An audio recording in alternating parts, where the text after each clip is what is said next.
So, welcome to the OERizona podcast, episode number one. I'm Nathan Klein. I'm coming to you from the campus of Eastern Arizona College. Today, we're going to be joined by two guests, and one is Megan Crossfield. She is coming to us from Yavapai College and is the uh, Board of Cultivars president of the new OERizona network. And we also have with us Lisa Young, who is a faculty administrator from Maricopa Community College, but is joining us today as part of her role as a board member for OERGlobal.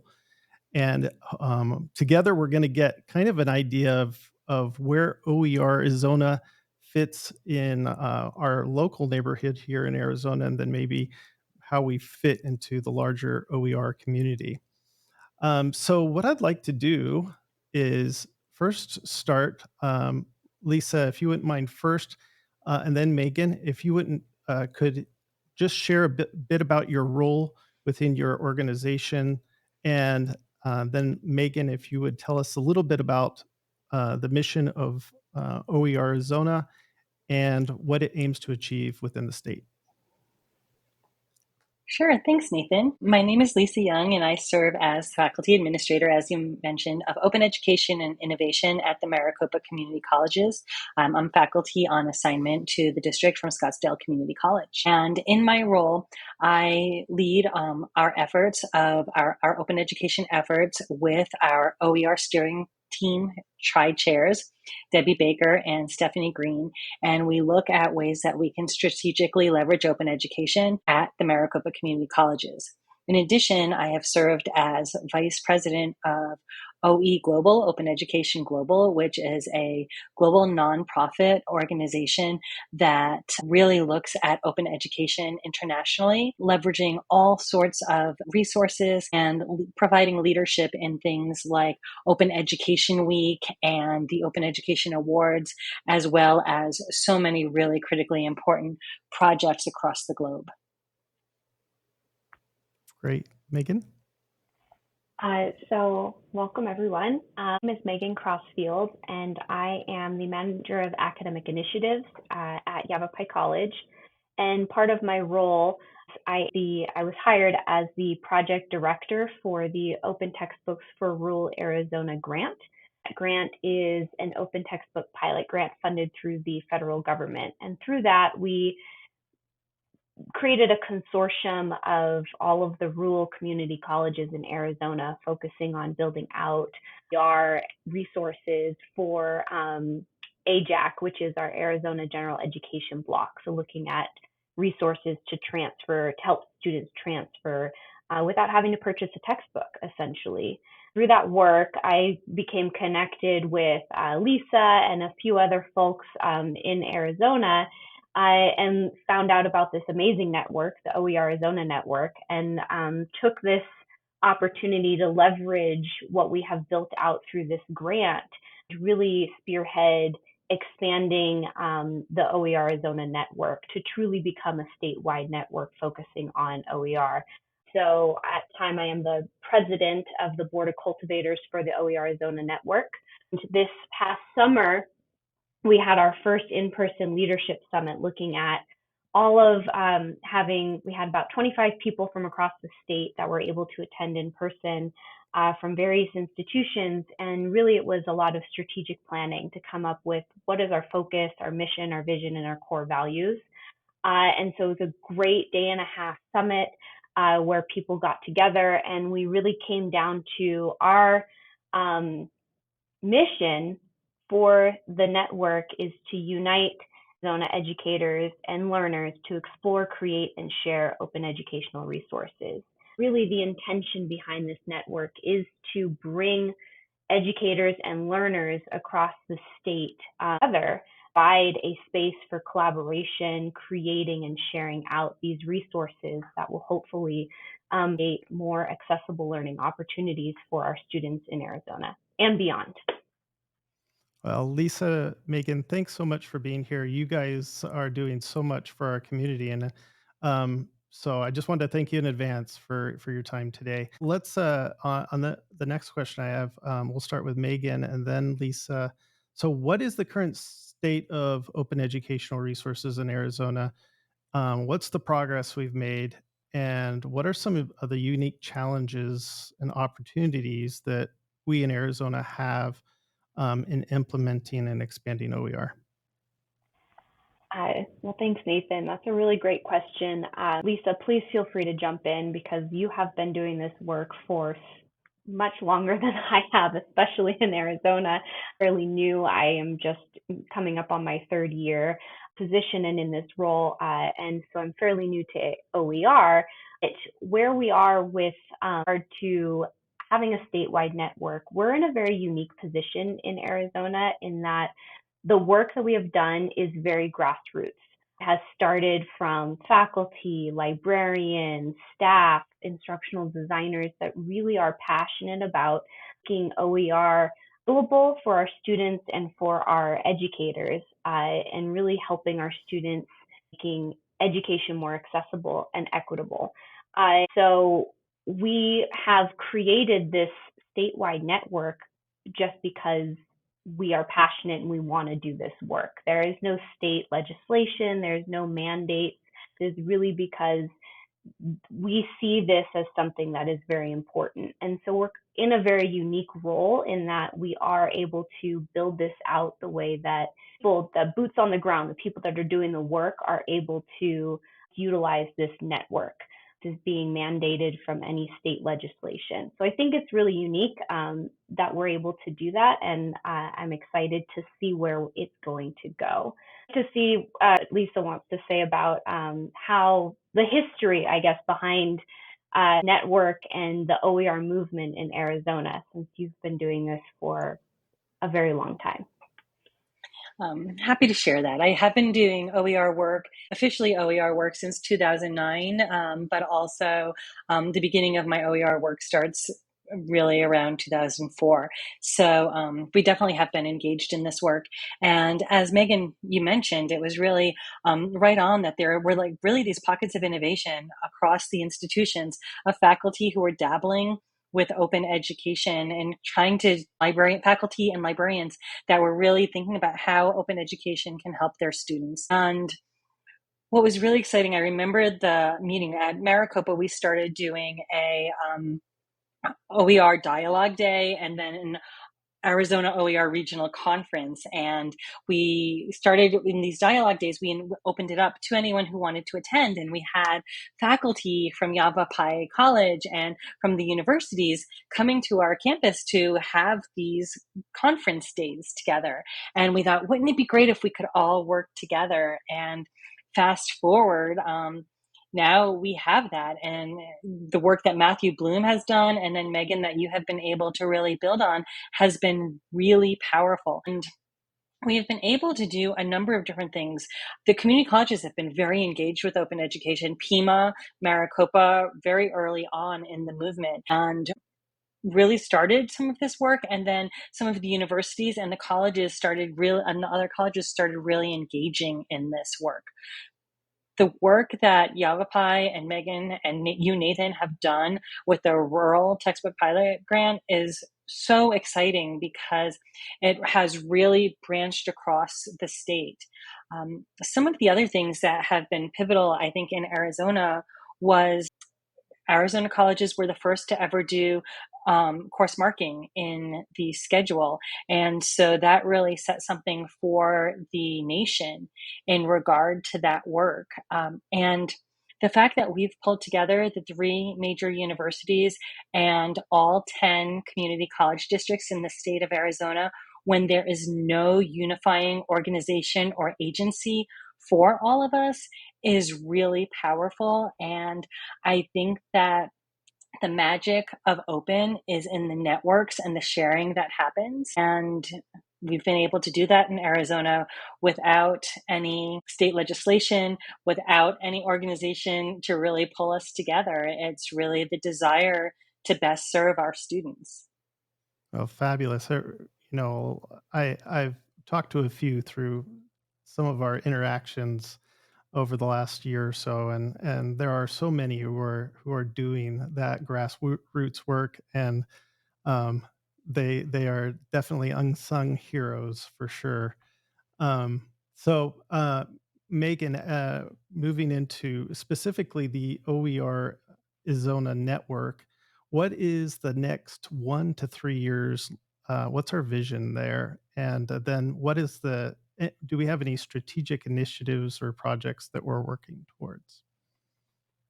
Yeah, so we are really utilizing this last year of grant funds. So the grant that we have will end at the end of this project year, which is in August of 2025, to ramp up engagement and buy-in Uh-oh, across did we lose her? the network. So looking at I think we lost her. increasing the buy-in and the engagement through conferences, presentations, and make sure that we're continuing to really look at administrator buy-in. So I know at some of the colleges, the grant is really what keeping this project going, and so looking at sustainability and long-term implementation.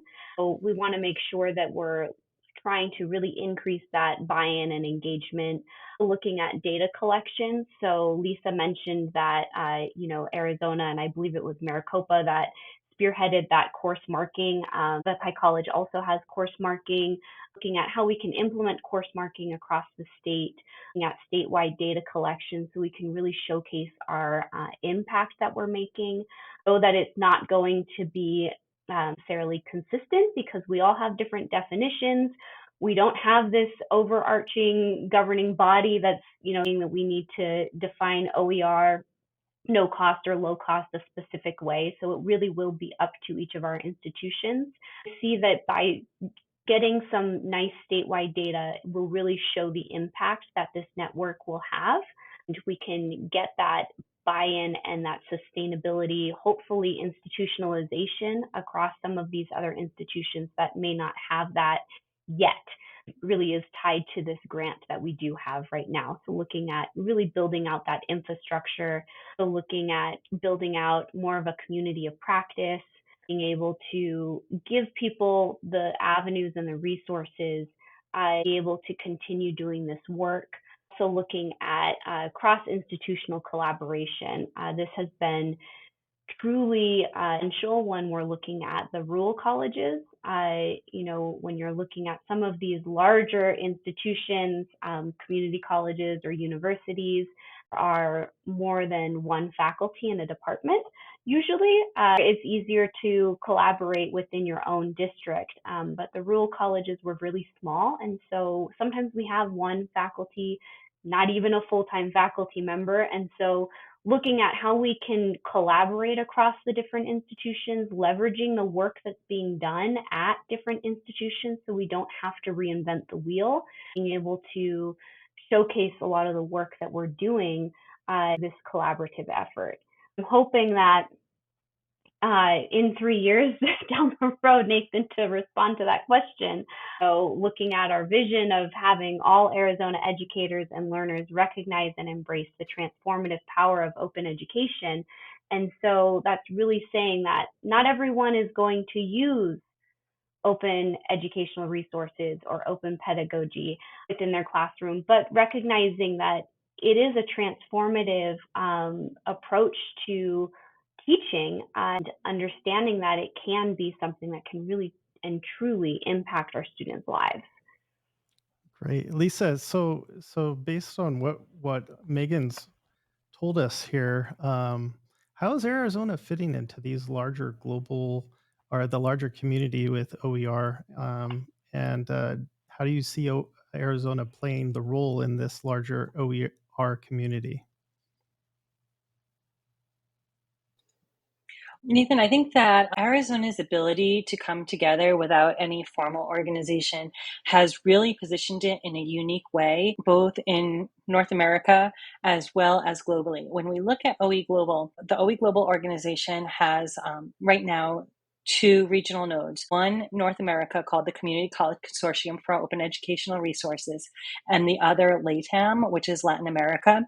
They're also working on developing another regional node for all Francophone countries. And so when we look at the CCC OER, that Community College Consortium for Open Educational Resources, Arizona has been extremely engaged in the work of that organization for over 10 years. And that work has developed for the US and Canada an extremely strong network that has really leveraged sharing of resources, really like true openness in regard to sharing ideas, sharing content, sharing strategies, also coming together when it counts in regard to having a single national voice for us. And so Arizona has been very involved in that organization, CCC OER, that is a regional node of OEGlobal. Also, some of the work that Arizona has been doing is around the UN Sustainable Development Goals, which OEGlobal also has a strong affinity and relationship to the UN Sustainable Development Goals. In order for us globally to meet those goals, education is extremely pivotal, and leveraging open education creates the access to content globally. We aren't all going to open education for the same reasons.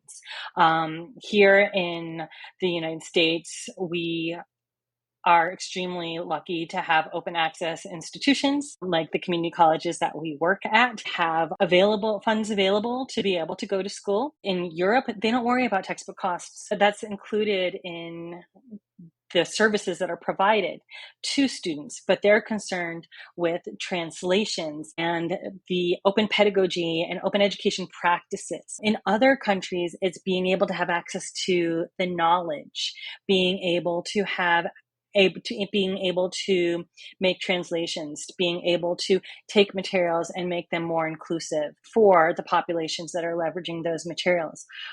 While we all aren't going to OER to solve the same problems, we're able to share those resources, those strategies, and really come together globally in this open education movement. And I tend to use the word magic a lot, but it's something that is magical in regard to the open education movement and our ability to be able to provide stellar learning opportunities for our students. So I think that all of those things are ways that we're playing in that global arena, and that a lot of the work that Arizona is doing is being shared globally. Our faculty are creating materials and putting them out there, and they're being used across the world.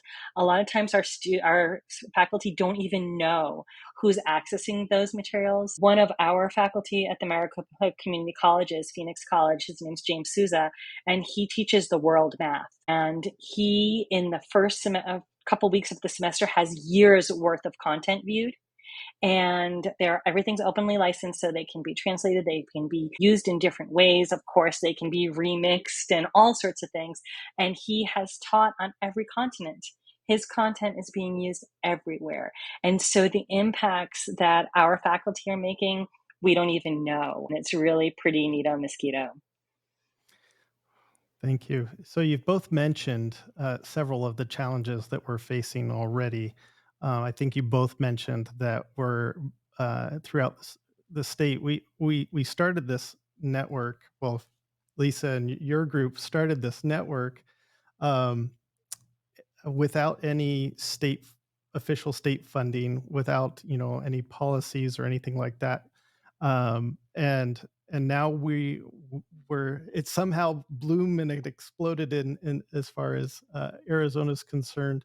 But what are maybe some of the other challenges we're facing specifically here in Arizona that besides the fact that we don't have any official funding sources or uh, um, support from uh, our our legislature at the moment?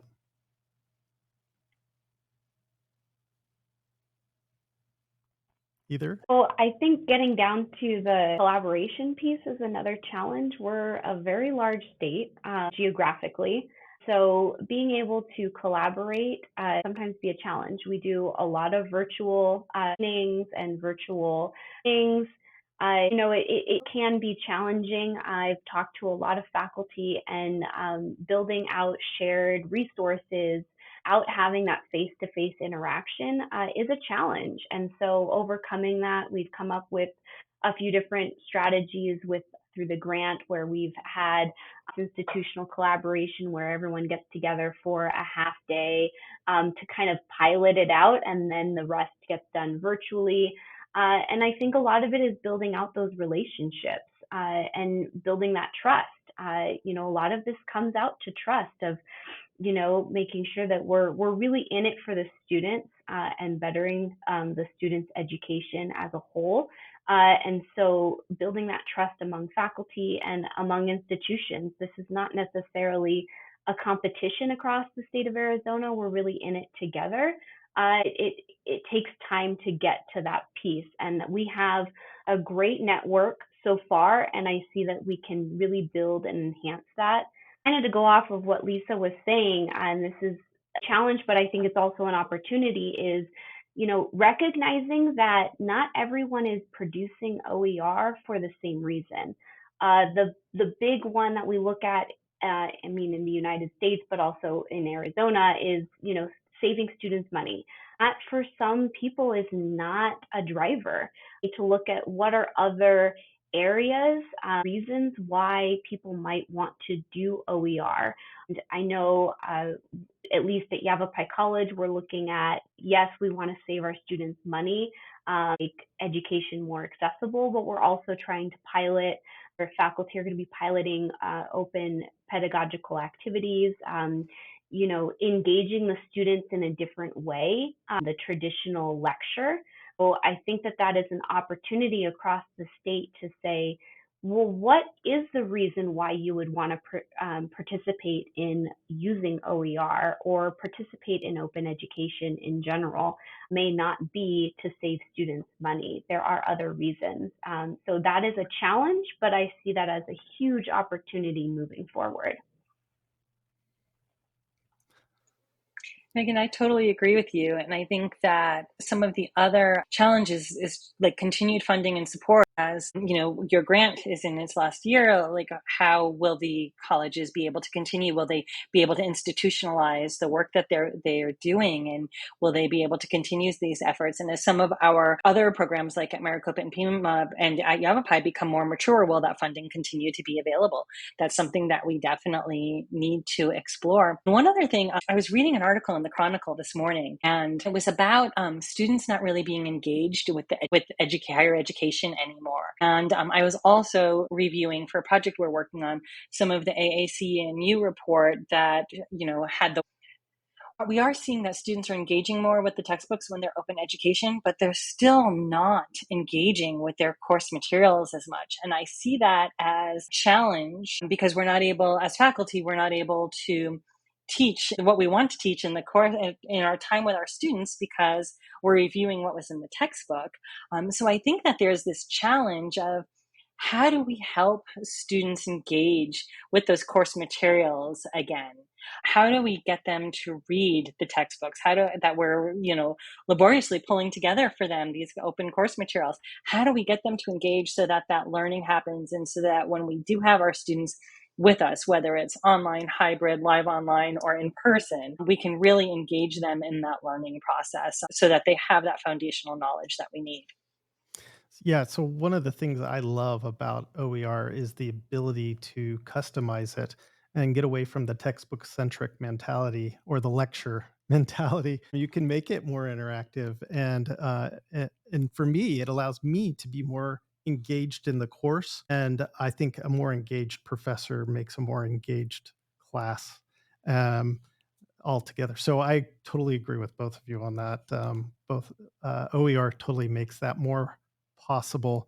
And so, in kind of in winding up our podcast today, um, is there anything that you'd like to share, maybe to faculty or considering creating an OER or administrator?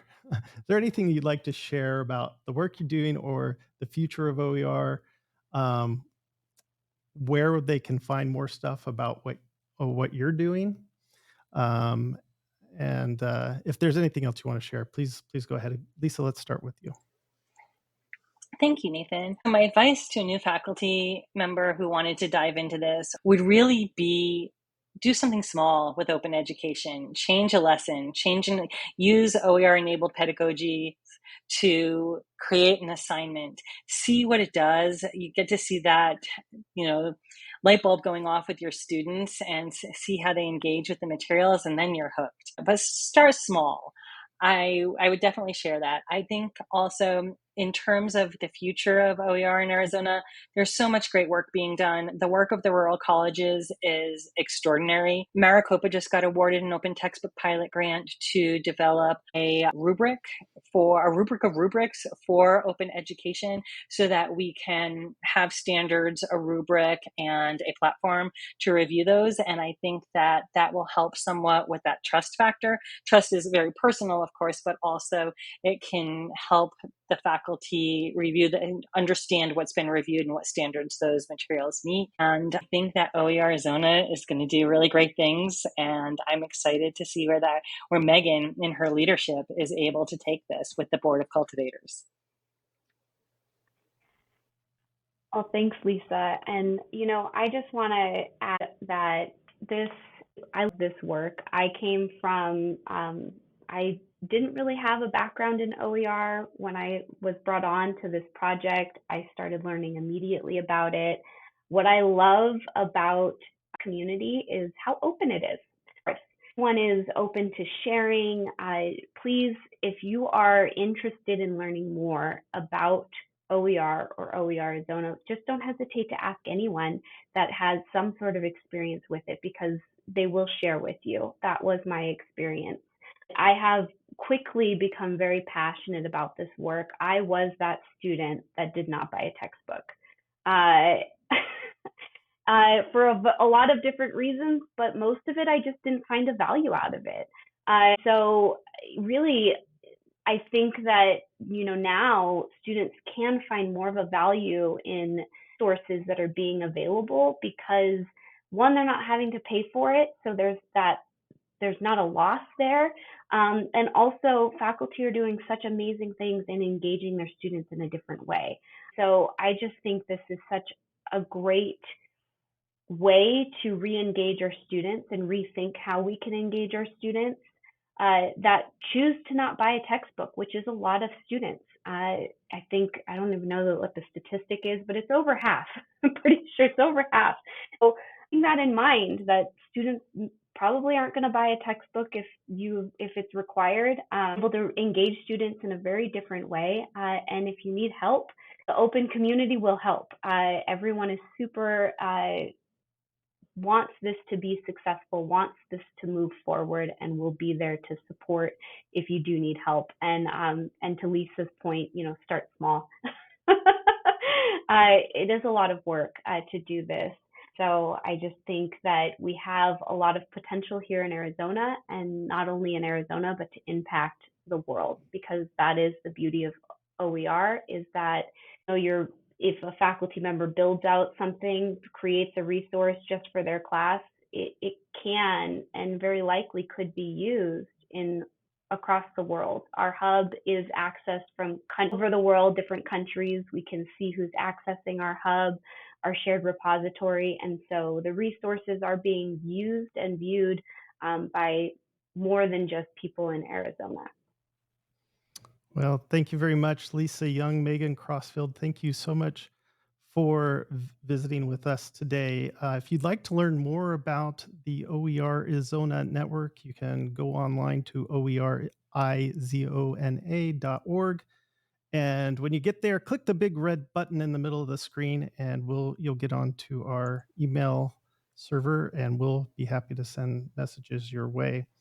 Also, you can connect with OERizona on the OER Commons website. So just look for the OERizona hub when you get onto the OER Commons website as well. Thank you very much. Have a wonderful day, both of you, and we will talk later.